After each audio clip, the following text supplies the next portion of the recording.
Merci de votre aimable fidélité à ce forum. C'est la seconde partie. Cette semaine, nous sommes avec Dr Aubin Kojovi Atnaton. Il est le président de Nouvelle Vision, c'est un mouvement politique, mais candidat déclaré à la présidentielle de 2020. Docteur Tom, merci de rester avec nous. C'est un plaisir. Et comme annoncé, cette seconde partie sera consacrée à votre plan national d'alternance, on va l'appeler comme ça. Dans ce plan, vous avez un chapitre intitulé « La typologie de la crise togolaise ». Alors, ma première question, le Togo est-il, selon vous, un pays atypique? Le mot peut-être atypique serait très avancé, mais il faut savoir que le Togo est égal à lui-même. Donc, le Togo a ses réalités, a la réalité togolaise qui est composée de plusieurs choses, de plusieurs facteurs, comme la nature du Togolais, le climat togolais, la nature du Togolais. À quoi faites-vous allusion? Le Togolais, comment le Togolais réagit quand on prend par exemple un Nigérian et un Togolais, ce sont deux individus qui ont des manières d'agir différentes. Donc, même si si on prend deux pays, même francophones, quand on prend un Togolais et un Sénégalais, ils ont des manières d'agir différentes. Donc, je pense que le Togolais est égal à lui-même. Donc, si on dit atypique, ça pourrait être hors du commun. Mais je dirais plutôt que le Togo est égal à lui-même. Le Togo a ses réalités et c'est de ces réalités que nous parlons. Oui, justement, vous parlez de ces réalités. Qu'est-ce qui fait la spécificité du Togo? Si je prends par exemple la nature dont je parlais du Togolais, nous savons que les Togolais sont des gens généralement pacifiques. Mais même si à des moments donnés, on peut dépasser ce pacifisme, mais nous sommes des gens qui respectent beaucoup. Et nous sommes des Togolais, surtout la jeunesse togolaise, est une jeunesse dotée de compétences, d'intelligence. Une jeunesse vraiment douée, qui ne ménage aucun effort pour réaliser beaucoup avec même le peu. Donc, le Togolais, c'est quelqu'un qui aime fortement aussi son peuple, qui est attaché à son peuple. Il faut faire allusion, par exemple, au flux monétaire de la diaspora vers le Togo, malgré le nom par rapport à d'autres pays. Donc, il y a plusieurs caractéristiques là qu'on peut retrouver au Togo. Si nous parlons de plan économique, même la situation géographique du Togo aussi en joue beaucoup. Et les ressources togolaises, en jour où on a le phosphate, on a le café, le cacao, on a des terres arides un peu partout, on a des climats favorables, il y a beaucoup de choses. Et la particularité également, c'est que le Togo a un régime qui, même si entre-temps a changé de nom, il y a les leaders sont là depuis plus de 50 ans. Donc il y a beaucoup de particularités. Donc au Togo, il y a la particularité de recherche d'une alternance qui n'est pas encore obtenue comme souhaité. Donc voilà, il y a tellement d'éléments qu'on peut aligner pour parler de la spécialité, de la spécification du Togo. Et quand vous parlez de la typologie de la crise togolaise, ça veut dire qu'elle est spécifique, elle est atypique? Non, pas tellement ça. Nous voulons parler de la nature de la crise togolaise. Quel type de crise vivons-nous au Togo? Parce qu'il y a des crises... il y a des crises politiques, il y a des crises économiques, il y a des crises sociopolitiques, il y a plusieurs types de crises. Le travail que nous avons fait avant de faire sortir le plan national de l'alternance, c'est qu'en premier lieu, nous nous sommes dit que quand il y a une crise, après avoir identifié la nature de la crise, il y a 3 étapes. En premier, identifier proprement tous les acteurs impliqués dans la crise. Deuxième étape, identifier les intérêts de chaque acteur impliqué. Et dernière étape, trouver une solution résultante, une solution objective, une solution acceptable qui est au fait la combinaison des intérêts recherchés de tous ces acteurs. Et c'est en ce moment-là que vous vous assurez que vous avez résolu la crise. Aujourd'hui, ce n'est pas simplement... plutôt un travail de consultant qu'un travail de politicien, non? Bon, je ne sais pas de quoi vous voulez parler en ce niveau. Parce que l'analyse que vous faites là, c'est plutôt une analyse d'un expert en résolution de conflits que vous êtes. Non, si l'analyse est faite par un expert et que c'est appliqué dans un peuple et qui donne le résultat, on a besoin de l'expert, on a besoin de ceux qui vont appliquer et du résultat. Ma question, c'est que est-ce qu'on peut appliquer à tout un pays les méthodes d'analyse et de règlement de conflits entre les personnes ou dans les sociétés, dans les entreprises? Oui, il y a certaines choses qui ne sont qui ne changent que de taille. Hein. Quand il y a une crise un peu partout, que ce soit dans votre maison, dans votre église, dans un pays, dans un continent, ces 3 étapes-là doivent être suivies si vous voulez réellement la résolution. Et puis, c'est logique. Si vous avez une crise aujourd'hui, vous ne savez même pas qui sont impliqués dans la crise. Parce que des fois, vous allez voir 2 personnes en train de se battre et vous allez croire que ce sont ces 2 personnes-là seulement qui sont impliquées dans la crise. Alors qu'il y a d'autres personnes qui sont invisibles, qui sont également impliquées dans cette crise, qui font que à chaque fois que vous tentez de résoudre la crise n'est jamais résolue. La réalité, c'est le Togo. Avant de revenir à ces acteurs, vous allez nous les présenter. Est-ce qu'il n'est pas possible qu'il y ait aussi des non-acteurs, des forces invisibles, des esprits? Oui, bien sûr. Il y a des... Mais ils ne font pas partie des acteurs que vous avez nommés. Les esprits, les acteurs invisibles, tu voulais dire? Je parle des facteurs spirituels parce qu'on l'entend quelquefois aussi dans la bouche des hommes politiques. Oui, les acteurs spirituels, oui, on y croit, mais ça passe par des hommes, par des acteurs qui sont impliqués. Parce que l'esprit en soi ne va pas venir comme esprit pour dire voilà, je suis en train de faire tel ou tel. C'est l'esprit est possédé par des acteurs, par l'homme. C'est l'homme qui utilise l'esprit, c'est l'homme qui donne place à cet esprit. Donc l'esprit en soi n'est pas un facteur, mais c'est un élément qui joue à travers un acteur. Donc nous ne l'avons pas ignoré dans notre cas d'espèce. Et si vous lisez bien notre plan d'alternance, vous allez croire qu'au-delà de tout, nous croyons vraiment à la spiritualité. Nous croyons vraiment que la seigneurie vient de l'Éternel. Que tu n'es pas président de la République si tu n'es pas élu pour l'être. Donc nous avons confiance en ça et nous croyons vraiment, nous avons détermination, nous avons cette foi en nous et qui nous rassure qu'en 2020 nous serons le chef de l'État. Oui, avant de décliner ces différents acteurs, 6 au total, selon votre étude, vous avez classifié aussi les différents types de crises. Alors au Togo, s'agit-il d'une crise politique, d'une crise économique ou structurelle ou socio-économique? C'est une crise socio-économique qui est enveloppée par la crise politique. C'est que la crise qui existe aujourd'hui au niveau de la population, c'est une crise socio-économique. Maintenant, cette crise socio-économique est entretenue par la crise politique. Entretenue ou engendrée? Les deux. L'entretien, oui.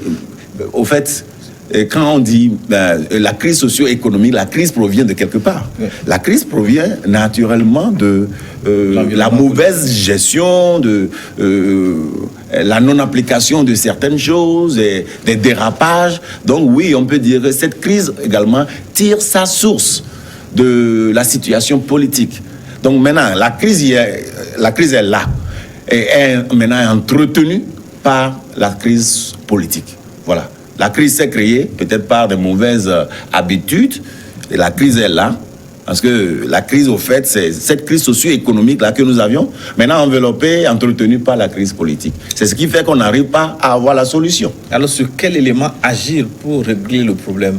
Est-ce qu'il faut traiter la politique ou le secteur socio-économique? Il faut politiquement traiter le secteur socio-économique. Oui, c'est-à-dire utiliser l'outil politique. Bien traiter socio-économiquement la question politique. Utiliser l'outil politique pour résoudre le problème socio-économique. Donc c'est la raison pour laquelle nous disons qu'il est important de définir clairement la finalité. Où allons-nous? Parce que nous pourrons résoudre la crise politique sans pour autant résoudre la crise socio-économique. Et cela va encore régénérer une nouvelle source politique. Alors que si nous arrivons à résoudre la crise socio-économique, cette crise socio-économique va faire asseoir une stabilité politique. Donc, si aujourd'hui nous faisons un combat qui n'est orienté que sur la résolution de la crise politique, oui, peut-être que nous aurons gain de cause à la fin de cette crise. Mais est-ce que ça portera fruit à cette société, à cette nation? Donc c'est pourquoi vous allez voir qu'à la nouvelle vision, notre finalité, c'est basé sur le bien-être, le mieux-être du peuple. Et quand nous définissons le bien-être, le mieux-être, nous sommes précis par rapport à ce que nous voulons. Nous voulons arriver à créer des cadres où les jeunes auront d'emploi, où les mamans auront à faire des chiffres d'affaires dans le pays parce que ça bouge, où les hôpitaux ne seront plus des mouroirs, où des enseignants seront accompagnés, où les militaires seront fiers, ou bien les forces de l'ordre seront fiers de servir leur nation même après leur retraite, où les retraités pourront jouir des fruits de leurs exploits pendant plus de 30 ans, où tout le monde, tout citoyen pourra rêver et réaliser ses rêves. C'est en cela que nous trouvons notre réalisation. Donc c'est pourquoi j'ai dit, oui, en typologie, oui, nous avons la crise politique, mais la crise togolaise, c'est au fait une crise de source socio-économique enveloppée par la politique qui doit être politiquement résolue. Ouais. Alors, vous avez parlé des différents acteurs de la crise. D'autres pensent qu'il n'y a qu'un acteur principal, le président de la République. C'est ça, c'est en ça que nous faisons toujours l'erreur. Si nous pensons que le problème principal que nous avons, c'est un homme, je crois qu'on se trompe déjà de guerre. Donc si vous allez faire des diagnostics à l'hôpital et que ça a été mal fait, sachez que vous êtes déjà sur le terrain de la mort. Donc, il est important que nous comprenions aujourd'hui que le problème que nous avons, ce n'est pas un homme. Ce n'est pas un homme, c'est le système, c'est la manière dont nous entretenons la crise. Moi, je vois aujourd'hui que la politique... n'est pas incarné par un homme. Le système est incarné par un homme, bien sûr, mais c'est l'essence de la chose, c'est ce qui se passe autour de nous. Parce que, voyons, si nous parlons de la crise, allons même sur les champs que nous connaissons, dans nos maisons, dans nos associations et autres.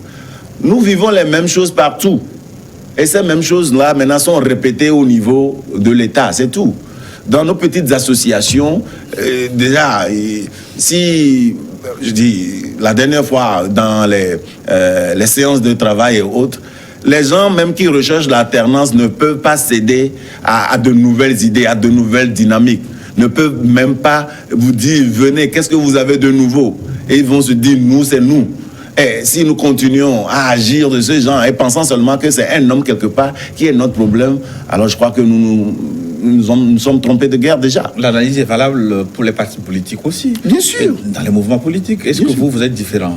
Oui, nous sommes d'une nouvelle vision. Il suffirait de voir notre démarche, notre stratégie, de voir la finalité que nous avons définie, de voir le plan et de voir les actions que nous posons pour arriver à cette destination, pour être rassurés quand même que nous sommes d'une nouvelle vision. Nous sommes de la vision qui comprend franchement le réel problème. Non pas seulement nous avons compris le réel problème et nous avons une finalité pour ça, nous avons identifié les ressources dont nous disposons pour atteindre cette finalité. Et non seulement ça, nous avons fait l'économie, nous avons fait l'évaluation, l'inventaire des ressources dont nous disposons.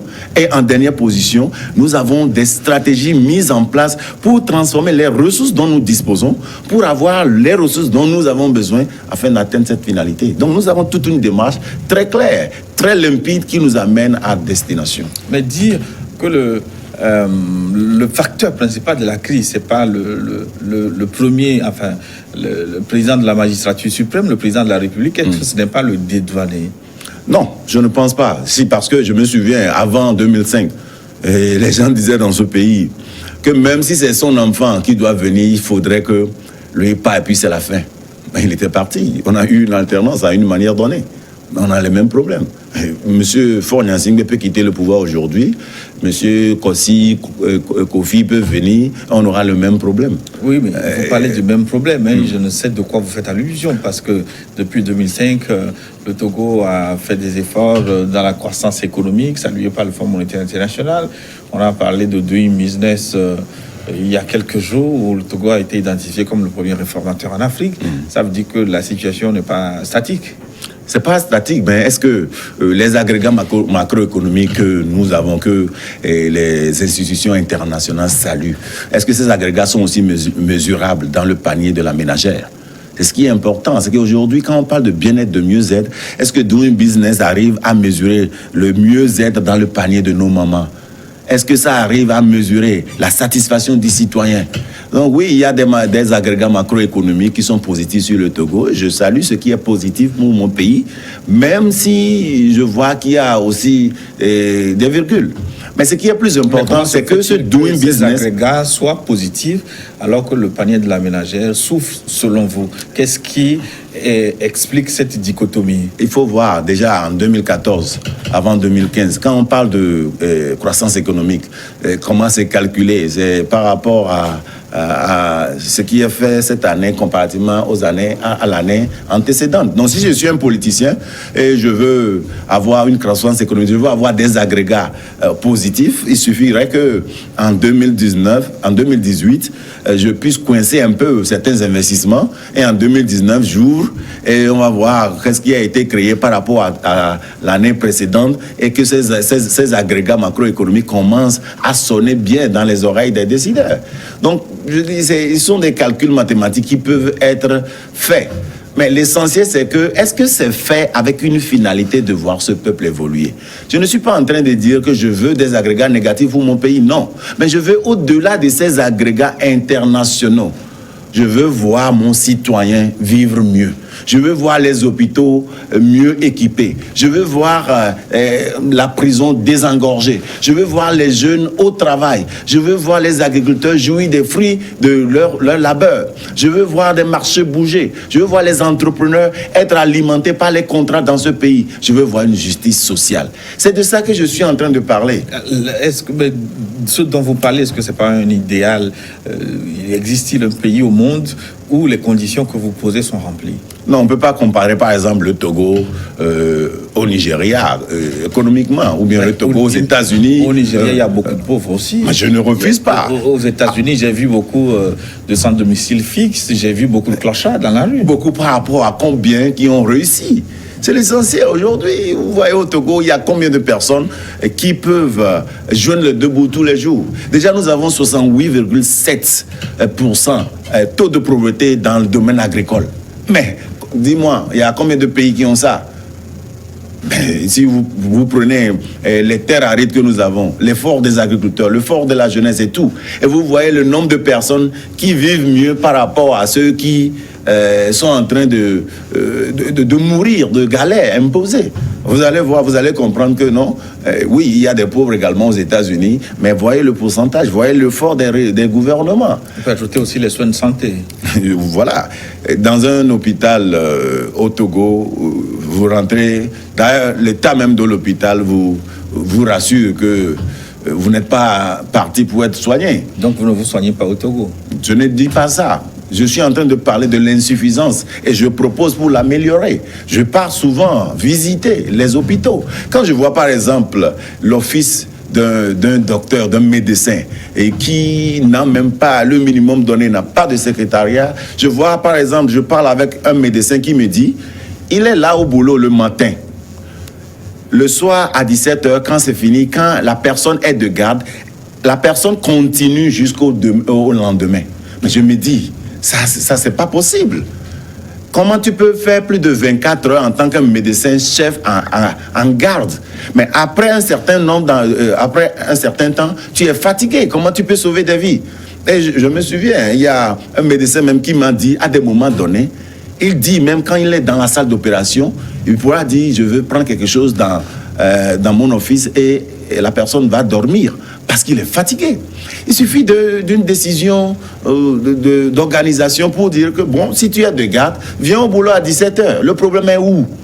Donc je pense quand même qu'il y a beaucoup de choses qu'on peut faire. Je ne suis pas en train d'inventer ou bien de parler des programmes électoralistes qui peut-être sonneront bien à l'oreille mais qui ne vont pas donner de résultats. Non, voilà un exemple palpable chez nous. Quelqu'un qui est de garde va faire 24 heures. C'est pas sérieux. Et il va donner quel rendement? Donc il y a tellement de choses. Donc je suis certain que le cas togolais peut être résolu si vraiment nous laissons de côté la lutte politique qui nous divise et qui a formé le plafond sur le développement de notre nation. Donc il faut l'émergence d'un nouveau leadership et qui sera la lumière pour éclairer, parce que je vois qu'il y a la situation politique est devenue une obscurité sur le pays. Et l'obscurité, pour moi, n'existe pas. C'est que c'est l'absence de la lumière qui définit l'obscurité.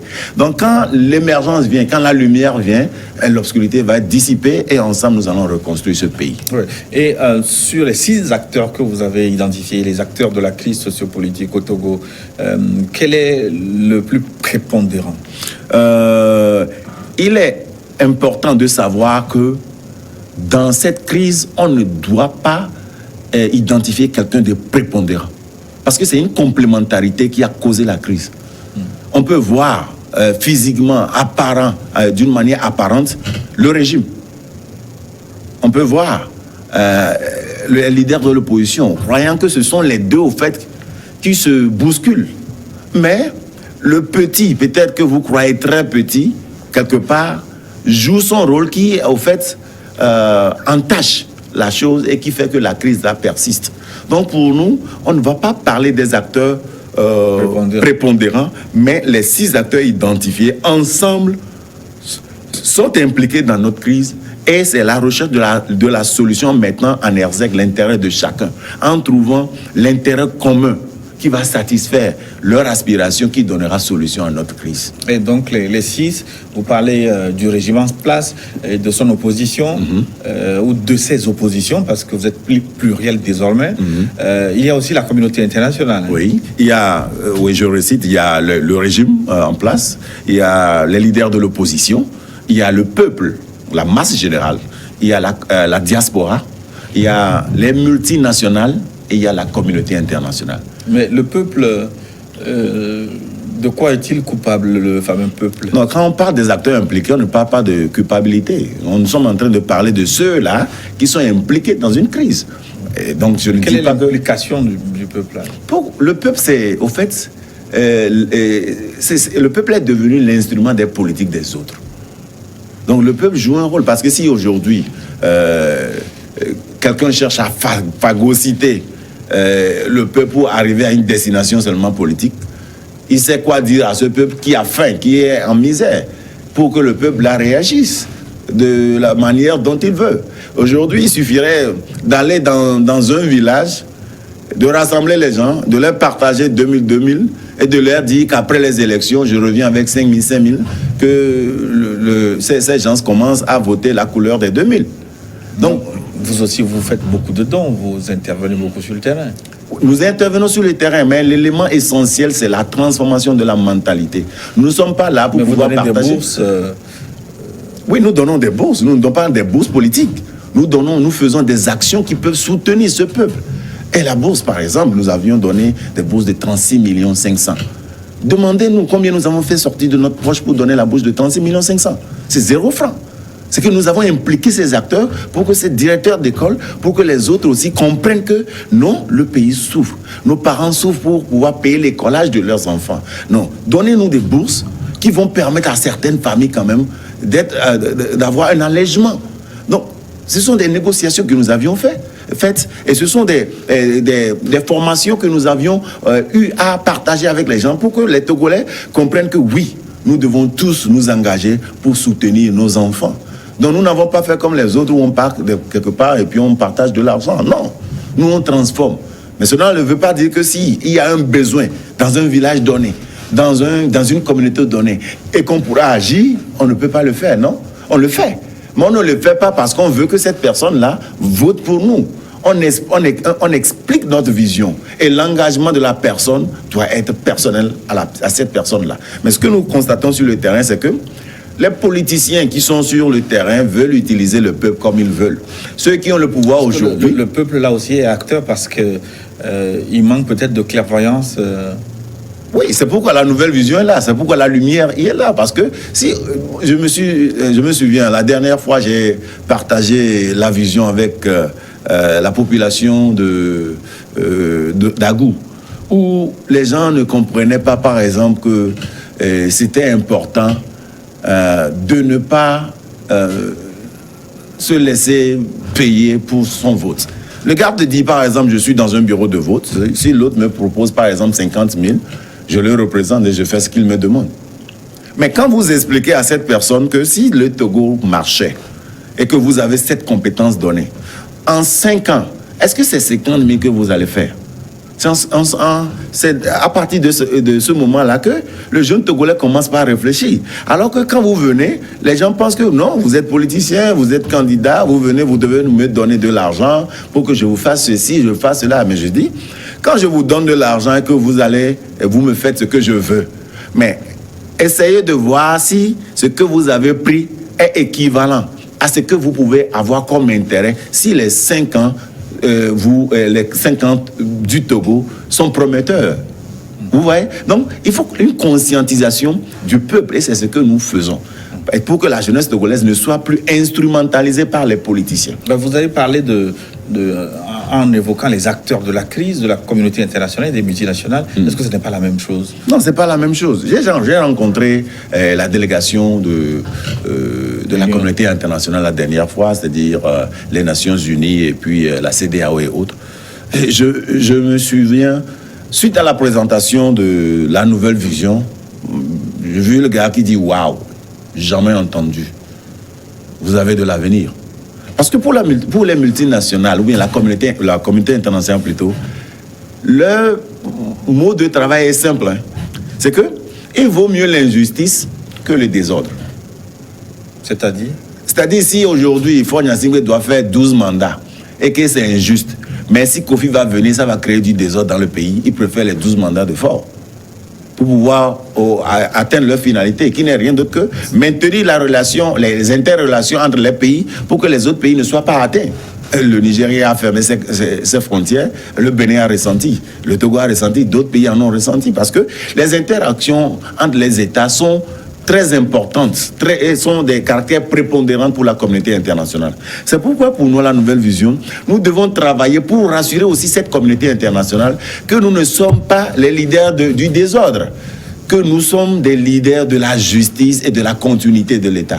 Donc si vous avez dans un pays des aspirants leaders qui ne démontrent pas qu'ils ont les capacités, les aptitudes de conduire ce peuple, vous ne verrez pas la communauté internationale derrière eux. Donc c'est important de voir tous les acteurs, de savoir leur finalité et d'avoir un résultat, c'est-à-dire un plan qui satisfait l'intérêt de tous. C'est pourquoi je reviens sur les acteurs en disant que pour le premier, le régime, il y a 2 intérêts, il y a 2 éléments. La peur du lendemain et la peur de perdre des privilèges. Quand tu prends l'acteur numéro 2, les leaders de l'opposition, c'est la soif de l'alternance ou bien la course au fauteuil présidentiel. Quand tu prends le peuple, il y a 2 choses. Il y a la justice sociale et puis il y a la faim, la misère. Mais quand tu prends la diaspora, c'est l'allègement du poids économique que représente la misère sur la diaspora et aussi la libre circulation des Togolais de la diaspora de revenir investir dans leur pays en toute sécurité. Mais est-ce qu'il n'y a pas une forme d'instrumentalisation aussi de la crise par la diaspora, parce que certains s'en servent pour justifier leur présence à l'étranger? Et si je mets la diaspora également comme acteur de la crise, c'est parce que je vois quand même qu'ils ont un rôle et une responsabilité aussi à jouer. Donc voilà, c'est justement ce que vous venez de dire. Donc ils sont aussi impliqués, que ce soit positivement ou négativement, oui. Donc l'acteur numéro 5, les multinationales, souvent, ce n'est pas apparent. Mais certains, au moins en parlant, en disant par exemple le colon, ou bien en disant la France, en disant tel. Mais la France-Afrique. Oui, les multinationales agissent comment? Ils investissent des milliards dans des pays pour pouvoir faire le retour sur investissement et des intérêts. Mais si nous avons des aspirants leaders pour qui la continuité de l'État ne veut rien dire, ou bien ceux-là qui sont des acteurs politiques qui disent que lorsque nous prenons le pouvoir, et nous n'allons pas collaborer avec qui que ce soit, nous allons tout changer, tout couper. Je ne vois pas des multinationales derrière eux pour les encourager, pour dire oui, le peuple souffre, venez, prenez le pouvoir.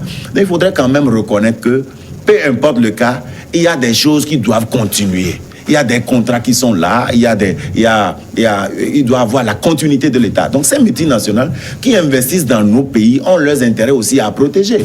Mais je comprends quand même qu'il y a peut-être des dérapages à certains niveaux qu'il y a à revoir. Mais ce n'est pas parce que nous sommes un nouveau régime que tout ce qui a été décidé, tout ce qui a été contractué avant doit être éliminé. Oui, mais si c'est ce qui a été contractué qui est la cause du problème et que vous souhaitez apporter des changements, comment vous pouvez faire intervenir les changements en gardant les mêmes contrats? Donc vous voulez dire par exemple que tous les contrats ou bien tous les investissements faits au Togo sous ce régime sont des mauvais investissements? Moi, je ne pense pas. Moi, je n'affirme, moi je pose des questions. Ah ouais, donc moi je suis en train de dire que dans toute seigneurie, quand on passe d'un pouvoir à un autre, Obama était là et Donald Trump a fait une campagne contre celle d'Obama. Quand même, quand il est venu, il y a des programmes Obama avec même le nom Obama qui doivent continuer et qui continuent. Mais sous son règne également, il a eu à prendre des décisions qui dépassent son mandat parce que le pays doit évoluer. Donc quand le nouveau président viendra, il continuera ses programmes. Il peut avoir des réformes. C'est toujours le cas. Trump a voulu tout détricoter. Non, pas tout. Il faut comprendre les choses. Obamacare, par exemple, il a voulu changer. Mais il y a des axes de ce programme qui sont toujours restés jusqu'à la date d'aujourd'hui. Parce que voilà, ça doit continuer. Politiquement, les gens peuvent jouer des jeux. Mais il faudrait savoir que tout État a besoin d'une continuité. Même la chefferie dans nos cantons, dans nos villages et autres. Quand un roi meurt, l'autre vient. Il ne change pas tout parce que ce n'était pas sous son règne. Non, ça ne se passe pas comme ça. Donc les multinationales, pour nous aujourd'hui, ils ont aussi leurs intérêts à protéger. Mais ce qui est important là-bas, c'est de ne pas signer les contrats avec nos ventres, mais de les signer avec le cœur du pays. Parce qu'il y a des gens aujourd'hui qui sont là seulement pour bourrer leur ventre. Et vous venez pour investir dans un pays, et je pense que la diaspora a été victime de ça à plusieurs reprises. Vous venez avec un programme donné, avant même de rencontrer le ministre, c'est de l'argent que vous allez payer. Mais avant de commencer même à avoir cette autorisation, vous dépensez tellement d'argent. Et après tout, c'est de vous imposer le fait que nous devons être aussi actionnaires de telle ou de telle chose. Maintenant, quand ce multinational s'installe dans ton pays et qu'il a investi des milliards, et dans 2 ans, tu dois faire une élection et on va te faire partir de là-bas, alors que tu as déjà pris tellement de sommes chez lui, il ne va pas t'encourager à partir. Donc c'est pourquoi c'est important de revoir également le cas des multinationales. Et nous l'avons inclus dans nos acteurs. La communauté internationale, j'en ai déjà parlé. Donc voilà, au fait, les acteurs qui sont impliqués et leurs intérêts personnels. Mais est-ce que vous n'avez pas oublié un 7e acteur? Non, je pense que vous voulez parler de l'armée, peut-être. Non, quel c'était l'armée, je n'y ai pas pensé. J'avais en tête la presse parce que certains disent aussi que les journalistes ont joué dans un sens comme dans l'autre des rôles importants dans la pérennisation de la crise. Quand je parle du peuple, je mets dans ce peuple les organisations de la société civile, la presse, même les chefs traditionnels. Il y a plusieurs couches sociales qui sont dans ce que j'appelle par le peuple. Donc je ne les ai pas oubliés. Non, tous les acteurs sont dedans, sont impliqués. Et l'armée alors? L'armée, c'est l'outil du pouvoir. L'armée, dans tout pays, c'est l'outil du pouvoir. Seulement que pour nous, aujourd'hui, ce n'est pas seulement un outil, mais c'est le chouchou du pouvoir, c'est tout. Parce que quoi? Parce que non seulement l'armée est utilisée comme instrument politique pour le maintien du pouvoir pour certains, ou bien l'instrument politique pour la recherche de la popularité pour l'autre. Parce que ceux qui sont là, qui veulent se maintenir, l'utilisent le côté positif contre le peuple. Ceux qui sont là pour pouvoir salir, c'est de salir au fait de la fonction de l'armée pour que les gens puissent les suivre. Donc l'armée aujourd'hui est devenue un outil que chacun utilise comme il le veut, mais normalement c'est l'outil de tout pouvoir. Si aujourd'hui Jean-Pierre Fabre, par exemple, en tant que maire, il y a une décision de la mairie et que les jeunes se mobilisent pour faire pression sur la mairie et que Jean-Pierre Fabre, en tant qu'institution aujourd'hui, en tant que maire, fait appel aux forces de l'ordre pour intervention, ce qui se faisait contre le peuple va se faire parce que Jean-Pierre Fabre a appelé et que le peuple doit jouer son rôle. C'est ce que nous devons comprendre. Mais il ne faut pas t'acheter l'armée toujours à chaque fois comme l'ennemi du peuple. Non, je ne suis pas d'accord. Mais il y a des actions quand même à souligner qui sont vraiment au-delà. La dernière fois à Palimé, j'ai certains de mes ambassadeurs qui me témoignent du fait qu'il y a des descentes comme ça et les gens vous frappent pour rien. Des fois, ils vous demandent la carte, vous donnez. Et on a eu beaucoup d'échos. Mais est-ce que vous avez enquêté sur la situation pour savoir ce qui s'est passé spécifiquement? Justement, c'est pour ça que je n'en parle pas sur les médias en disant que c'est fait du mot. Non, je viens d'en parler parce que pour cela, j'ai parlé de mon ambassadeur. Il y a des échos qui circulent. Bon, si ces échos circulent, je n'en fais pas propagande. Mais je cherche toujours la source. Donc, ce qui s'est passé au niveau même de mes ambassadeurs, j'ai toujours dit que je ne vais pas en faire des entonnoirs politiques, mais je cherche toujours à savoir la cause. Et si la question me permet de toucher un tout petit peu sur cela, oui, je le fais. C'est pourquoi j'ai parlé de ça. Sinon, non. S'il y a des décisions à prendre, des démarches envers certaines institutions, ce n'est pas besoin d'en faire écho sur les médias avant d'agir. Je fais référence, par exemple, des enseignants volontaires la dernière fois. Quand les enseignants volontaires ont des problèmes, leurs responsables sont venus me voir. Je ne suis pas parti sur les antennes pour parler de bon, ils ne sont pas bien traités, ils sont ceci, ils sont cela. Non, j'ai fait les démarches que je dois faire envers le ministère qui, malheureusement, n'a pas tellement répondu parce que je voulais aussi faire ma proposition pour améliorer la situation de nos enseignants.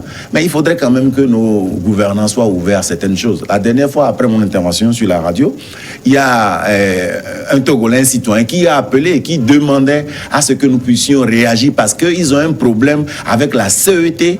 Et que dans leur zone, ça fait plus de 48 heures, il n'y a pas du courant, et que certains éléments même de la société disent que c'était un petit problème, mais il faudrait toucher le DG. Ils appellent le DG depuis, il ne réagit pas. Donc ces problèmes, oui, on peut récupérer pour en faire des problèmes politiques ou bien des instruments politiques, mais est-ce que ça va satisfaire les populations? C'est pourquoi vous allez voir dans la démarche de la nouvelle vision, il y a plusieurs actions que nous prenons vers ceux qui dirigent aujourd'hui pour l'amélioration des conditions de nos populations, au lieu d'en faire toujours des instruments politiques. Ouais. Alors, l'exposé que vous avez fait sur les acteurs de la crise entre guillemets du Togo, parce qu'il y a certains qui disent qu'il n'y a pas de crise, et leurs besoins, cette analyse me montre que les intérêts sont divergents, sont contradictoires. C'est ça. Alors, vous avez, selon vous, des solutions, une solution résultante. Comment vous êtes arrivé à concilier ces intérêts divergents pour proposer donc cette solution résultante? D'abord, nous pensons que pour résoudre ce problème, trouver la solution résultante, il faut le leader solution. Donc, quand je parle de leader solution, c'est celui-là qui pourra concilier ses intérêts pour en faire un programme qui fait évoluer le peuple. D'abord, si nous avons un leader solution, ça veut dire que c'est un leader solution qui doit avoir un instrument ou bien un outil donné pour agir. Et l'outil dont on a besoin, c'est l'alternance solution. Parce qu'il y a deux formes d'alternance. Il y a l'alternance violente, quelque part, c'est-à-dire l'alternance de pression, et puis il y a l'alternance solution. Donc nous pensons que pour pouvoir arriver à satisfaire tous ces acteurs, nous devons avoir une alternance qui est fondée sur trois éléments. Le premier est une alternance pacifique. Le deuxième, une alternance démocratique. Et le troisième, une alternance productive. Donc, dès que nous aurons cette alternance, tous ces acteurs précités trouveront solution. Quand je prends le cas démocratique, si nous voulons avoir une alternance démocratique, d'abord comprenons que c'est l'alternance qui doit passer selon les tests institutionnels, constitutionnels par les urnes. Donc, pour que cette alternance passe par les urnes et que la vérité des urnes soit aussi proclamée, il va falloir faire de tous les acteurs des composantes de cette décision. Donc il va falloir également accepter certaines mesures d'apaisement et certaines réclamations pour que nous puissions arriver maintenant à une alternance démocratique. Et en cela également, il faudrait que nous cessions d'instrumentaliser le peuple parce que le peuple vit dans une misère donnée pour que cette alternance-là ne soit pas une alternance imposée. Donc voilà le premier point. Quand nous venons au pacifisme, nous ne devons pas faire de ce peuple l'instrument de nos politiques. Dire aujourd'hui que oui, allons voter, si on nous vote cette année, nous allons faire ceci. Ou bien dire au peuple que non, il faut les laisser, ils ne vont rien vous faire. Voilà, attendre jusqu'à quelques heures des élections et aller faire une fontaine dans un village et vous savez pleinement que ce village en a besoin depuis plusieurs années, ou bien attendre à la veille des élections, mettre des poteaux électriques dans un canton, et les gens vont croire que vous amenez l'électricité alors que après les élections, rien ne va se produire. Toutes ces actions n'amènent pas au pacifisme. Donc il va falloir quand même que tous les acteurs puissent comprendre le caractère pacifique, parce que nous ne voulons pas voter et aller vivre au Ghana ou bien vivre au Bénin ou dans les pays limitrophes. Après le vote, aux États-Unis, après le vote, il faudrait que les citoyens togolais puissent vivre dans leur pays en toute sécurité. Donc il va falloir, c'est pourquoi je remercie également les organisations de la société civile qui ne cessent pas de former les gens sur les attitudes préélectorales durant les élections et après les élections, pour que cette culture de violence-là ne puisse plus régner dans notre pays, parce que certains en font les instruments de leur politique. Et le caractère productif de notre alternance. C'est ce caractère productif, au fait, qui conduira tous ces acteurs à voir leur intérêt dedans.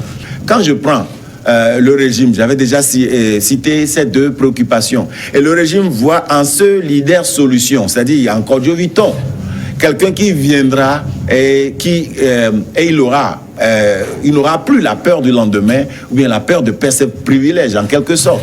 Mais il saura au moins quand même que, ok, finalement, j'ai quelqu'un qui me délivre et qui me donne la liberté en plus des ressources que j'ai. Donc, ils seront amenés à suivre cet acteur. Quand tu vois les leaders de l'opposition qui se disent finalement un leader solution qui mettra sur pied les fondamentaux d'une réelle démocratie pour que chacun de nous, leaders politiques, puissions jouer avec les règles du jeu pleinement et en toute sécurité, ils vont suivre ce leader solution. Si le peuple voit en Kodjo Viton quelqu'un qui a un programme économique qui permettra de créer des opportunités d'emploi pour multiplier la création d'emplois dans ce pays dans un laps de temps, qui va harmoniser l'économie, qui va rendre fonctionnels les secteurs, les différents secteurs, et qui va employer la compétence de nos jeunes, le peuple là va s'identifier à lui et le suivre. Si la diaspora voit quelqu'un en qui il s'identifie, quelqu'un qui connaît la réalité de la diaspora et qui ouvre les voies pour que cette diaspora puisse revenir investir, vivre pleinement dans son pays, ils vont suivre cet acteur solution. Acteur numéro 5, les multinationales, s'ils voient en vous les gens qui comprennent vraiment ce qu'on appelle collaboration, ce qu'on appelle contrat, ce qu'on appelle continuité d'État, et ceux qui sont là pour faire avancer ce pays, reconnaissant que nous sommes dans le monde actuel, il y a opportunité de s'ouvrir pour les autres pays, de s'ouvrir pour les autres investisseurs également de venir dans leur pays. Ces multinationales sauront que oui, il n'est pas venu pour faire de l'alternance, de la coupure de nos contrats, mais il est venu peut-être améliorer même le cadre pour que même ce que nous gagnons aujourd'hui soit multiplié, parce que les charges seront moindres, puisque ces charges ne seront plus des charges pour alimenter, c'est ça le mot, ça, le pot de vin, mais c'est pour l'intérêt du peuple. Les gens sont là, ils veulent investir dans notre pays, ils veulent bien payer nos ressortissants dans plusieurs entreprises. Mais les pots de vin sont tellement très lourds qu'arrivé à un moment, ils maltraitent nos citoyens. Et parce qu'ils maltraitent nos citoyens, que vous avez pris tellement de pots de vin, vous ne pouvez même pas défendre vos propres citoyens. Donc, s'ils voient en moi quelqu'un qui vient pour donner l'aisance dans l'investissement au Togo, ils vont nous suivre. Et la communauté internationale, enfin, verra un candidat sérieux qui n'est pas là pour pousser aux gens de faire du désordre, pour dire à la jeunesse d'être violent, de réagir comme ça, ou bien de faire ceci ou cela, mais qui est là et qui pourra maîtriser ces institutions et avoir la paix dans le pays pour créer la paix dans la sous-région. C'est cet acteur solution, ou bien ce candidat solution dont on a besoin, et c'est pourquoi je suis la solution, je suis celui-là qui va mettre tous les intérêts ensemble pour que le peuple puisse évoluer. Vous êtes 15 aujourd'hui, en tout cas une quinzaine. Est-ce que vous ne pensez pas qu'un autre, parmi les candidats déclarés, peut jouer le rôle que vous décrivez là? Oui, j'ai dit que si j'ai un profil, si nous avons un profil et que quelqu'un a des compétences meilleures que moi, pour ce que je viens de dire, je serai le premier à m'aligner derrière lui. Qui, par exemple? Est-ce que, je ne sais pas. En les regardant, si aujourd'hui je me maintiens... vous avez posé la question? Oui, je me pose la question. Je vais les gens, j'écoute les gens, j'écoute leur programme. Est-ce que vous avez vu ce profil? Le profil, c'est le profil que je viens de dessiner. Si je me maintiens dans la course... Ce profil-là, est-ce que quelqu'un l'incarne? Si quelqu'un l'incarnait, vous n'allez pas me voir continuer à faire la lutte. Vous n'allez pas me voir aller à la CENI la dernière fois et prendre la fiche pour pouvoir déposer ma candidature. Vous n'allez pas me voir sur le terrain en train de dire que oui, en 2020, je vais vous donner, je vais trouver solution et aidez-moi à devenir le leader dont vous rêvez tous les jours. C'est parce que ce profil manque, c'est pourquoi il y a nécessité d'une nouvelle vision, d'un nouveau leader. Mais qui voyez-vous aujourd'hui qui porte l'intérêt de tous ces acteurs? Qui voyez-vous aujourd'hui qui n'instrumentalise pas les gens parce qu'ils veulent une popularité? Qui voyez-vous aujourd'hui qui a un programme bien ficelé qui permettra aux mécaniciens de voir que si je suis au pouvoir, ça va s'arranger dans mon quartier? Qui est là pour supporter même les chefs traditionnels à retrouver leur force qu'ils ont, leur imposition qu'ils ont pour faire développer et valoir notre culture. Il y a tellement de choses à voir, à évaluer. Mais aujourd'hui, je ne trouve personne, si ce n'est Kodjo Viton. Donc c'est pourquoi je me maintiens dans cette lutte. Donc je l'ai dit pour vous prouver quand même que la finalité, ce n'est pas de tout faire pour que je sois là. Mais c'est qu'aujourd'hui, c'est un devoir pour moi d'être ce candidat du peuple. Et je remercie Dieu déjà que la jeunesse togolaise s'identifie à moi. Et partout où je passe, c'est cette jeunesse-là qui voit que ce jeune homme, il a vécu comme nous. Il a fait Zémidjan comme nous. Il a souffert comme nous. Il s'est exposé à d'autres réalités, mais est revenu se sacrifier pour trouver solution à nos problèmes. Il a pu identifier ce que nous avons comme problème et il est là pour mettre tous les Togolais ensemble, pour réconcilier tout le monde. Il reconnaît que tu sois du parti au pouvoir, de l'opposition ou non engagé en politique, tu as quelque chose à apporter à table pour pouvoir faire développer ce pays. C'est pourquoi je m'engage, c'est pourquoi je me maintiens et c'est pourquoi je serai le chef de l'État du Togo en 2020. Oui. Et au-delà de tout, l'autre facteur que vous aviez souligné, entre-temps, le facteur spirituel. Je me dis toujours que toute seigneurie vient de Dieu. Donc si c'est le cas, c'est ce que je crois, et que la magistrature suprême est une onction, mais je suis à 100% convaincu que je suis né pour ce que je fais. Je suis dans une mission politique et non dans une ambition. Une dernière question. Vous êtes très actif sur les réseaux sociaux, un des candidats les plus actifs. Est-ce que beaucoup de Togolais, vous pouvez toucher beaucoup de Togolais à travers les réseaux sociaux? Est-ce qu'ils ne sont pas plutôt sur le terrain, dans les champs? Comment arrivez-vous à toucher ceux-là? Nous ne faisons pas une politique sur les réseaux sociaux. Nous faisons une politique sur le terrain qui est relayée sur les réseaux sociaux. Donc, oui, on sait que les réseaux sociaux ne vont pas voter pour nous. Ce ne sont pas les hommes. Et les gens veulent voir le concret. Quand tu as un peuple qui, depuis plusieurs années, a perdu espoir et que tu viens seulement pour des programmes où tu parles dans la bouche, tu ne verras pas la jeunesse togolaise autour de toi. Ils veulent le concret. Ils veulent être, rassurés de ce que tu apportes. C'est pourquoi nous sommes sur le terrain. Mais les actions sur le terrain sont relayées sur les réseaux sociaux parce que nous vivons dans un monde digital où les Togolais ou bien la jeunesse togolaise maîtrise l'instrument technologique. Mais quand ils maîtrisent l'instrument technologique et ils savent que ce que vous faites est du bon, ils partagent ça entre eux. Ils partagent ça avec leur famille. Ils veulent tous devenir des ambassadeurs d'Autorton dans leur communauté. J'ai un grand nombre de Togolais qui commencent déjà par se dire « Je vais être ton délégué dans le bureau de vote.